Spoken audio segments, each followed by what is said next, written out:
Welcome to بینگو lounge.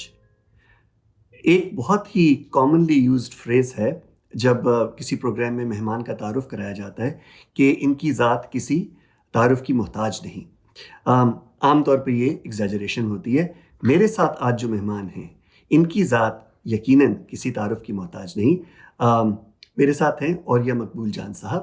آپ میں سے زیادہ تر لوگ انہیں جانتے ہوں گے.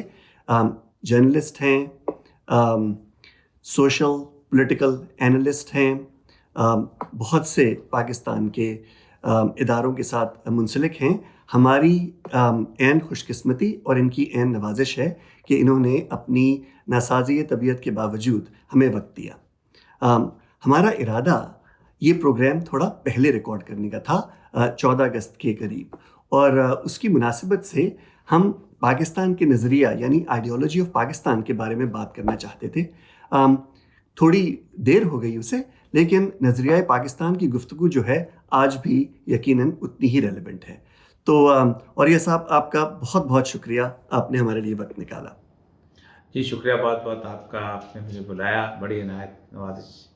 ہمارے ساتھ اوریہ صاحب کے علاوہ ہمارے ساتھ شایان الہی موجود ہیں. یہ امریکہ میں ہوتے ہیں. پیشے کے اعتبار سے یہ ایک لائر ہیں. پالیٹکس میں اور سول لبرٹیز میں, سوشل جسٹس میں ان کا بہت انٹرسٹ ہے.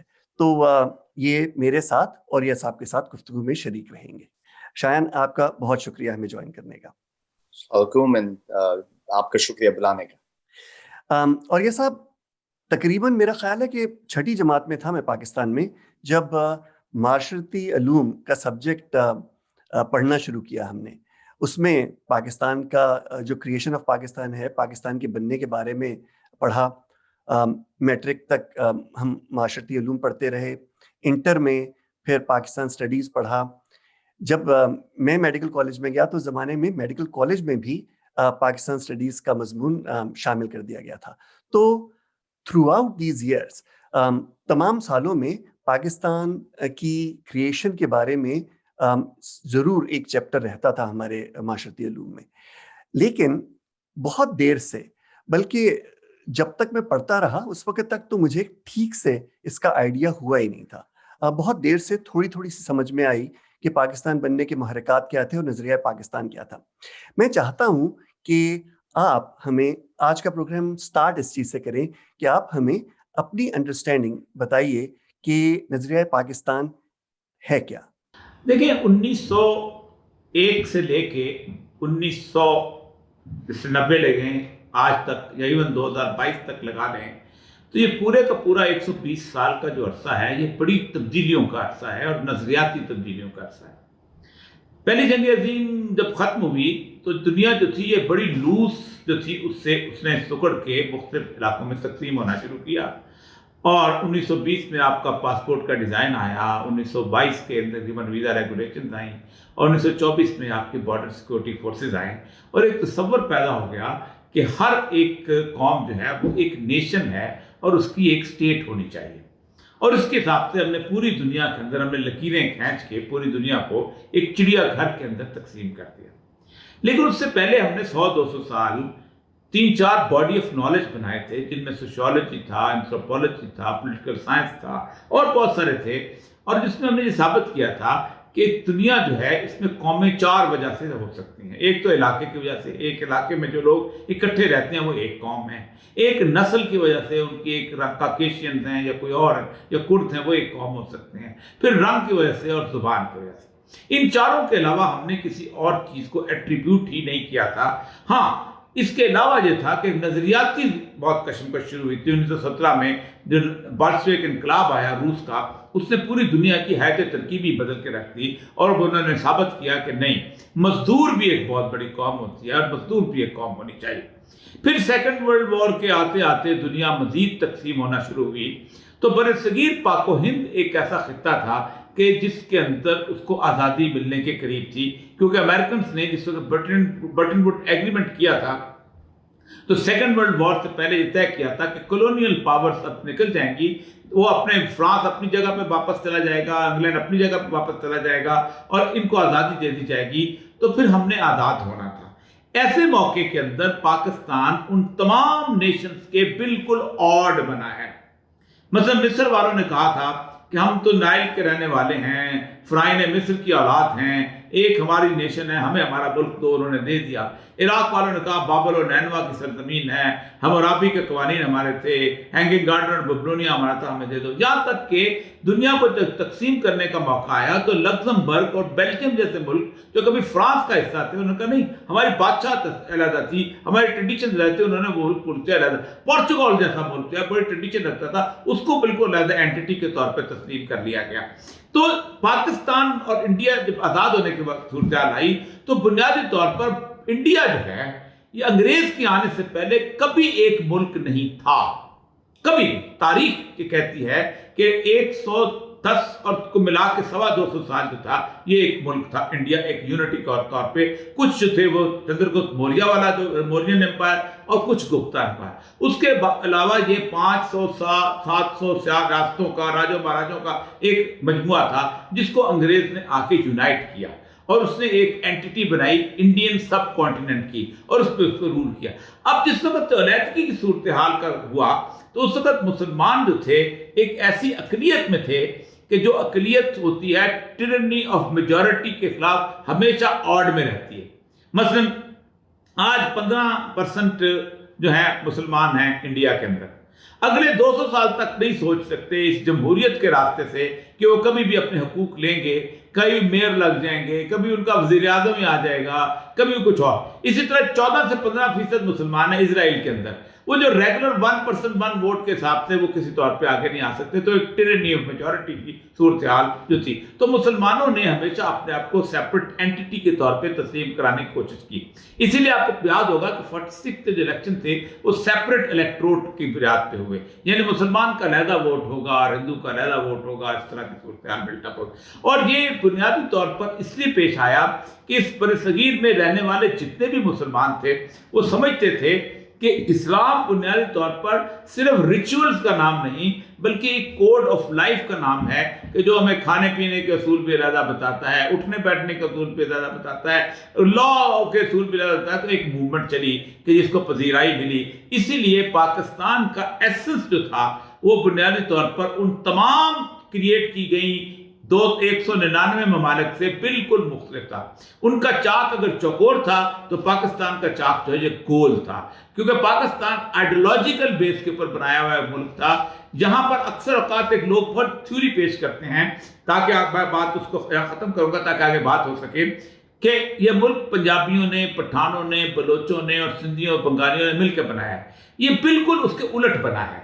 میں نے پنجابی ہونے سے انکار کیا تھا تو یہ ملک بنا تھا، ورنہ 2-2.25 کروڑ پنجابی جو ہیں میرے سے دور اس طرف وہاں پر انڈیا میں آباد ہیں، میرے جیسا ساگ کھاتے ہیں، میری طرح کا بھنگڑا ڈالتے ہیں، میری طرح کی ہیر گاتے ہیں. لیکن میں نے کہا تھا میرا بھائی نہیں ہے کیونکہ لا الہ الا اللہ محمد رسول اللہ نہیں پڑھتا. سندھی ہونے سے انکار کیا تھا، ورنہ کم از کم 45-46 لاکھ سندھی ہیں راجستھان میں رہتے ہیں، 40-45 لاکھ بلوچ ہیں وہ ایران میں رہتے ہیں. میں نے بلوچ ہونے سے بھی انکار کیا تھا، کہا تھا نہیں میں مسلمان ہوں اس لیے یہاں رہنا چاہتا ہوں. افغانستان کا تو معاملہ یہ تھا کہ 1905 تک یعنی گندمک ایگریمنٹ تک وہ افغانستان کے ساتھ حصے تھے یہ سارے کے سارے، یہ کوئٹہ کا علاقہ، یہ پشین کا علاقہ، یہ ایون یہاں کا علاقہ. ہم نے کہا نہیں ہم ان افغانوں کے ساتھ نہیں رہتے، یہ ملک جو ہے وہ ایک علیحدہ طور پہ اللہ کے نام پہ بن رہا ہے، ہم اس کے ساتھ رہتے ہیں. تو ہم نے ان کا ایون جو تقسیم بنگال ہے اس کی بنیاد، ورنہ حسین شہید سہروردی جو تھے وہ پرائم منسٹر تھے پورے بنگال کے. اس طرح پنجاب، پورے پنجاب کے اندر خضر یاد جو تھے ایک مسلمان وزیر اعظم، مسلمانوں کی اکثریت تھی پنجاب میں، بنگال میں. دونوں تقسیم ہو گئے کیونکہ ہم نے یہ تصور کر لیا تھا کہ ہم نہیں رہ سکتے اس سارے آڈ صورتوں میں، اس لیے ہم علیحدہ ہو گئے. بہت زبردست. اور یہ سب دو باتیں جو ہیں آپ کی وہ میرے ذہن میں آ رہی ہیں اس آپ کے جواب سے، اور دونوں کو میں چاہوں گا کہ اگر بریفلی آپ اس کے اوپر کامنٹ کر سکیں. ایک تو یہ ہے کہ آپ نے کہا کہ مائنورٹی جو ہے وہ میجورٹی کی ٹائرنی کے ڈر میں یا خوف میں رہتی ہے، اور ہم اس ٹائم پہ چونکہ مسلمان مائنورٹی میں تھے تو وہ ایک ایسی سچویشن میں نہیں جانا چاہتے تھے جہاں پہ انہیں میجورٹی کی ٹائرنی سے ہمیشہ لڑتے رہنا پڑے اور اپنے مواقع نہ مل سکے. تو اعتراض کرنے والے یہ کہتے ہیں کہ ہم نے ایک دوسرا ملک تو بنا لیا، لیکن یہاں پہ ہم نے مسلمانوں کی میجورٹی کر دی، جن کی ٹائرنی اتنی ہی مائنورٹیز کے خلاف ہو سکتی تھی جتنی انڈیا میں ہندوؤں کی میجورٹی ہو سکتی تھی. تو اس کے بارے میں آپ کیا کہیں گے؟ دیکھیں، پہلی بات تو یہ ہے کہ 1947 میں there was a clear option, تمام مکمل طور پہ آپشن دی گئی تھی کہ آپ نے وہاں رہنا ہے تو آپ وہاں رہیں، نہیں رہنا تو نہ رہیں. یہ آپشن کبھی دنیا کی تاریخ میں بہت کم ہوئی ہے. یہ وار کی آپشنز ہوتی ہیں کہ ڈیورنگ وار آپ پورے کا پورا علاقہ خالی ہو جاتا ہے، پورا پولینڈ خالی ہو جاتا ہے، یہ جگہ لوگ چھوڑ دیتے ہیں. انڈیا کے اندر ایسٹ پنجاب میں اور ویسٹ پنجاب میں جتنے لوگ تھے، میرے والد اپنے باپ کی قبر چھوڑ کے، اپنا کاروبار چھوڑ کے جہاں پہنچے تھے، جہاں کا جو سکھ تھا، ہندو تھا، وہ چھوڑ کے تھے. ان کو پتا تھا کہ ہم اس آڈ میں نہیں رہ سکتے، ہم اس ڈیموکریٹک کیونکہ ڈیموکریسی کے بارے میں کہا جاتا ہے کہ ٹرنی آف میجورٹی ہے، اور یہ بڑی تکلیف دہ صورتحال ہوتی ہے. ون مین ون ووٹ میں دیکھیں، آپ عامر کو تو گالی دے دیں گے کہ ضیاء الحق برا ہے، مشرف برا ہے، لیکن آپ 51% عوام کو کیسے گالی دیں گے کہ یہ کیسے برے ہیں؟ آپ کہیں گے یار کمال ہے، یہ تو لوگوں کی رائے ہے، آپ رائے کا احترام نہیں کرتے ہو. تو وہ ایک آپشن، اس میں جو مائنورٹی رہ گئی تھی بڑی کم رہ گئی تھی، اگرچہ کہ اس کو بھی ہمیں ٹریٹ صحیح کرنا چاہیے تھا. لیکن ایک بات بڑی جینوئنلی، اب یہ لوگ اس بات پہ بڑی سیریسلی تھنکنگ شروع ہو گئے ہیں کہ جمہوریت جو ہے اس کے علاوہ ہمیں کوئی نہ کوئی ایک راستہ ایسا نکالنا پڑے گا، سسٹم کا ایسا راستہ کہ جس میں ون مین ون ووٹ کی بجائے ہمیں کچھ اقلیتوں کے اس کو بیس بنا کے کوئی ایسا سسٹم، کوئی ظاہر بات ہے ایوالو ہوتے رہتے ہیں دنیا میں گورننس کے سسٹم جو ہے. تو وہ آپشن تو ان کو ملی ہوئی تھی، اور وہ آپشن کے انہوں نے ایکسرسائز بھی کی. میں انڈیا میں گیا تھا، تو انڈیا میں ان کو جو لوگ ہیں بہت بری حالت میں رہتے ہیں، 25 کروڑ ہیں اس وقت وہاں پر رہنے والے. جس وقت یہ وسط پاکستان بنا تھا، مغربی پاکستان، مگر مشرقی پاکستان کو چھوڑ دیں، کہانی علیحدہ ہے، تو یہاں تقریباً 3 کروڑ لوگ آباد تھے، اور جو انڈیا میں رہنے والے تھے وہ تقریباً 1 کروڑ 90 لاکھ لوگ تھے. تو میں نے کہا ان 3 کروڑ سے اوپر سرزمین کے اوپر اللہ 22 کروڑ کو رزق دے رہا ہے. اگر آپ 1 کروڑ وہ جو ایکسرسائز کر کے یہاں آ جاتے تو اللہ اس وقت آپ کو بھی رزق دے دیتا. لیکن آپ نے آپٹ کیا، اور اس آپشن کا نتیجہ یہ نکلا کہ آج 70 سال کے بعد دنیا کی وسط ترین کنڈیشن، یعنی اس وقت دنیا کا بگیسٹ گیٹو جو ہے وہ سوہا پور کا ہے، جو کہ احمد آباد سے 10-12 کلومیٹر کے فاصلے کے اوپر ہے، جہاں 9.5 لاکھ مسلمان پورے انڈیا سے آتے ہیں، اور گھیٹو کی آل ڈیفینیشن پہ پورا اترتا ہے، جس میں نہ بجلی ہے، نہ پانی ہے، نہ سول کمیونٹیز ہیں، نہ اسکول ہے، نہ کالج ہے، اور وسط ترین کنڈیشن میں یہ گھیٹو سیکنڈ ورلڈ وار میں ختم ہو چکے ہوئے تھے، وہاں پر آ جاتے ہیں. صاحب، شایان الہی، میں آپ سے تھوڑے سوال پوچھنا چاہتا ہوں. فرسٹ آف آل، آپ نے کافی چیزیں بولی، میں ان پیک کرنے میں تھوڑا مشکل ہوگا، کیونکہ لیکن جو اگر ایڈیالوجی کی بات ہو رہی ہے پاکستانی، تو 1-2 سوال ہے، and I'll play the devil's advocate as they say. ٹھیک ہے، ایک جو سوال میرا یہ ہے کہ اس کا کوئی میجر نہیں ہے. آئی نو لوکنگ بیک ہم کہتے ہیں کہ مسلمان جو تھے بر صغیر کے وہ ریڈی تھے اپنے ملک کے لیے، لیکن اس کی کوئی پولنگ نہیں ہے، اس کی کوئی یہ نہیں ہے کہ ایک میجرمنٹ نہیں ہے.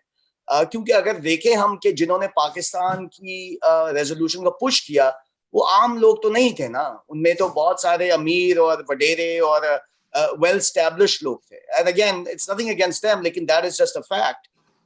دوسری بات یہ ہو جاتی ہے کہ اگر وہ نہیں ہے تو کچھ لوگ یہ کہتے ہیں کہ اس چیز کو ایکسپلوئٹ کیا گیا. کافی امیر لوگوں نے جو کہ اپنی پاور خود نہیں چھوڑنا چاہتے تھے، انہیں پتا تھا کہ وہ پرائم منسٹر نہیں بن سکتے، وہ پریزیڈنٹ نہیں بن سکتے، تو انہوں نے پش کیا یہ نیرو ویژن کہ پاکستان کو، مسلمانوں کو الگ ہو جانا چاہیے تاکہ وہ بیسکلی کنٹرول کر سکیں جو الگ ملک بنے.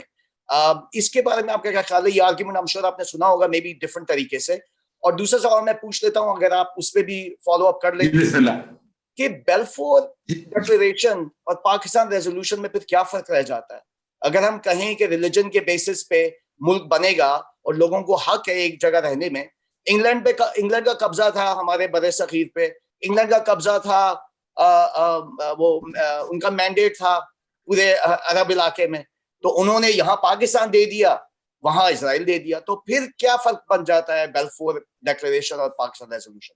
جی پہلی بات تو آپ کی میں سوال کا جواب آپ کو دوں کہ 1940 تک پورے بر صغیر میں کسی قسم کی کوئی کیفیت ایسی نہیں تھی بلکہ اکٹھے لڑ رہے تھے. آپ کو پتہ ہے 1920 میں پہلا الیکشن ہوا ہے بر صغیر پاک و ہند میں, اور ایک سنگھ جو تھا وہ وزیر اعظم بنایا گیا. آپ کو شاید یاد بھی نہ ہو, کسی کو شاید ہسٹری میں پتہ بھی نہیں ہوئی کہ اس وقت پورے بر صغیر میں خلافت موومنٹ چل رہی تھی, اور اس خلافت موومنٹ نے محمد علی جوہر اور گاندھی اکٹھے کام کر رہے تھے اور سمجھتے تھے. اور گاندھی نے یہ کہا تھا کہ مجھے اگر کہا جائے کہ تم کون سی موومنٹ کو اپنے لیے رکھو گے باقی نہیں رکھو گے, تو میں آپٹ کروں گا کہ مجھے خلافت موومنٹ دی جائے, کیونکہ یہ پہلی پولیٹیکل اویکننگ کی موومنٹ تھی بر صغیر پاک و ہند کی. ورنہ راجہ رام موہن رائے اور یہ وہ اور سر سید وغیرہ اسکول بنا لو, کالج بنا لو, پل بنا, چاہ بنا, مسجد و تالاب بنا, کام اچھے کر اور فیض کے اسباب بنا, یہ کر رہے تھے.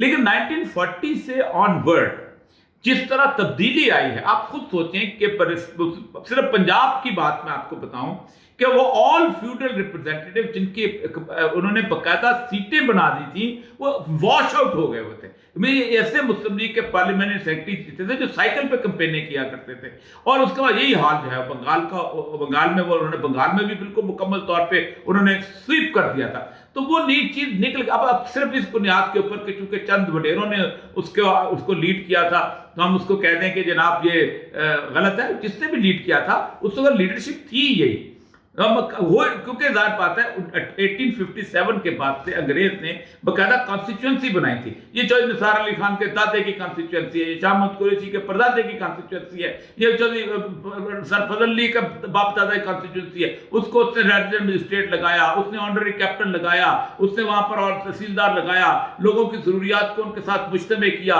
وہ اکٹھے ہو گئے, پھر برادری کے حساب سے, نونوں کے حساب سے, ٹمانوں کے حساب سے, فلانے کے حساب سے اکٹھا کیا. یہ سارے لوگ موجود تھے, لیکن اس کے باوجود بھی اس لیڈرشپ کے اندر آپ کو بڑی دنیا نظر آئے گی.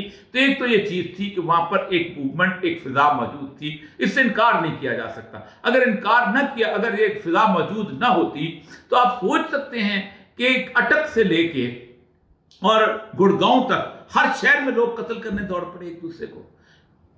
مسلمانوں نے بھی کیا, سکھوں نے بھی کیا, اور ایسا, اور پھر بہار سے جس طرح لوگ نکلے ہیں اور پھر باقی جگہوں پہ. تو یہ اور ایون ایسٹ پاکستان کے اندر, آسام کے اندر بادشاہانی جو کہانیاں سناتے, ایک تو یہ آپ کی بات تھی کہ فضا تو موجود تھی, ورنہ اس طرح کا ڈیورن لائن کہہ رہا ہوں, یہ جو ریڈ کلف ایوارڈ تھا اس کے حساب سے اس طرح کی صورتحال نہ بنتی. تو فضا, اس سے تو انکار ہی نہیں کیا جا سکتا کہ انسان.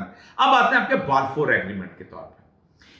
بالفور ایگریمنٹ جو تھا یہ 1916 میں آیا ہے, 17 میں ایک بھی یہودی نہیں تھا وہاں پر پورے اس کے اندر, کیونکہ there was an international agreement between حضرت عمر اور بیت المقدس کے اس عیسائی جو ہے اس سے, اور اس کا 11ویں شک یہ تھی کہ ہم یہ شہر آپ کو اس وقت شرط پر حوالے کرتے ہیں کہ آپ یہاں یہودیوں کو یہاں آنے نہیں دیں گے, they can come as tourists but they cannot stay over here. تو ایک انٹرنیشنل ایگریمنٹ تھا, کیونکہ ٹائٹس نے جب نکالا ہے جیوز کو وہاں سے 70 سینچری کے اندر, تو اس نے کہا تھا نکل جاؤ, اور قرآن اس کو کہتا ہے وَقَطَعْنَاهُمْ فِي الْأَرْضِ أُمَمًا, ہم نے دنیا میں تقسیم.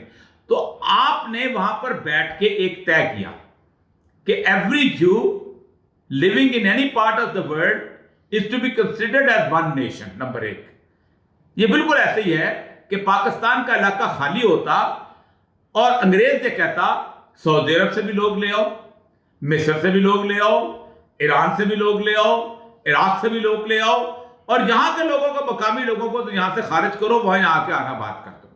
پھر اس کے بعد ایک پوری اسکیم کے تحت آپ سوچیں کہ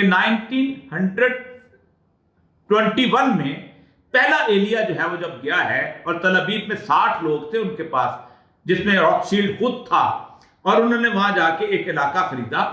یہ پوری کانسپریسی ہو رہی ہے اور پوری ایک کلینڈسٹائن ایکٹیویٹی ہو رہی ہے, اور 60 لوگ تھے, اور وہ پورا لکھتے ہیں کہ ایک کے 60 کے ہاتھ میں وہ تھے سیپیاں تھیں سفید, اور ساتھ میں گرے سیپیاں تھیں. ایک کے مکانوں کا نقشہ لکھا ہوا تھا, ایک پہ نام لکھا ہوا تھا, اور ایک پہ بندوں کا نام لکھا. 60 پلاٹ لاٹ ہوئے, اس کے ساتھ ایک باقاعدہ, اس کے ساتھ ایک گھر بنا, اس کے ایجوکیشن انسٹیٹیوشن بنا, اور تل ابیب اس لیے کہتے ہیں ایک ایسا ریت کا ٹیلا جس کے نیچے کنواں ہو. اور وہ 1.5 سال کے اندر وہ چیز منظر عام پہ آئی.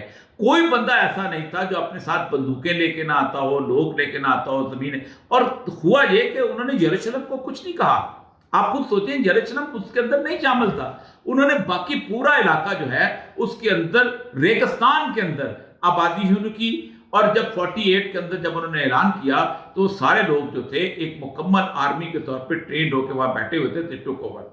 تو ایک تو یہ ہے کہ یہاں سے نہ تو کسی کو ہلایا گیا، نہ کسی کو باہر سے لا کے آباد کیا گیا، نہ یہ کہا گیا کہ پوری دنیا میں 1 ارب مسلمان رہتے ہیں وہ سارے ایک قوم ہیں تو ان کو پاکستان میں آباد کیا جائے۔ یہاں تو یہ کیا گیا تھا کہ اس علاقے کے اندر جتنے لوگ مسلمان رہتے ہیں وہ اگر اتنے بڑے سائز انڈیا کے اندر رہیں گے تو ان کی وہی حالت ہوگی جو 2021 میں مسلمانوں کی ہے۔ آج 15% ہیں، اگر ہم انڈیا کے ساتھ مل کے رہ لیتے تو ہم 25% ہوتے، زیادہ 30% ہوتے، ہماری آج بھی کتے والی حالت ہوتی جیسے وہ بھی تھی اور کل بھی ہوتی، ہم اسی حالت میں رہتے، کیونکہ بنیادی طور پہ یہ پہلی دفعہ جو 2 قومی نظریہ تھا یہ 1920 میں پیش کیا گیا تھا، اور وہ 2 قومی نظریہ نہیں تھا، 1 قومی نظریہ تھا، اور وہ پیش کیا تھا گولوارکر اور ساورکر نے۔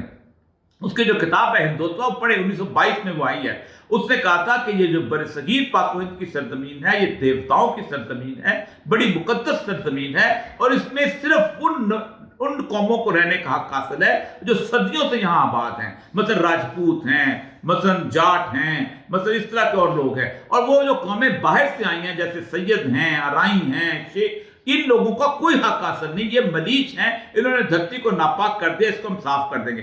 2 تحریکیں چلی تھیں، سنگٹھن اور شدھی۔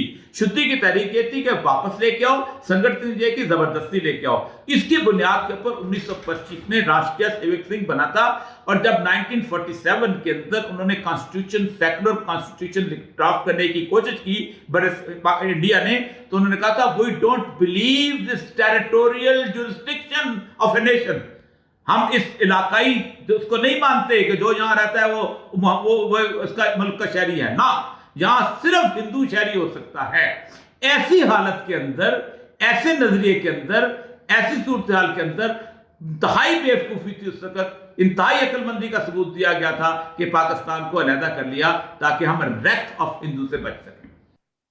اور یہ صاحب ایک سیکنڈ، سوری میں تھوڑا سا فالو اپ کر لوں۔ آئی انڈرسٹینڈ آپ کا جو پوائنٹ آف ویو ہے، میں صرف یہ پوچھنا چاہتا کہ میرا پوائنٹ یہ تھا کہ بیلفورٹ ڈیکلریشن اوور نائٹ تو نہیں آ گیا نا، اس کی ایک لابنگ ہو رہی تھی، اینڈ دین فائنلی وہ پارلیمان میں آیا۔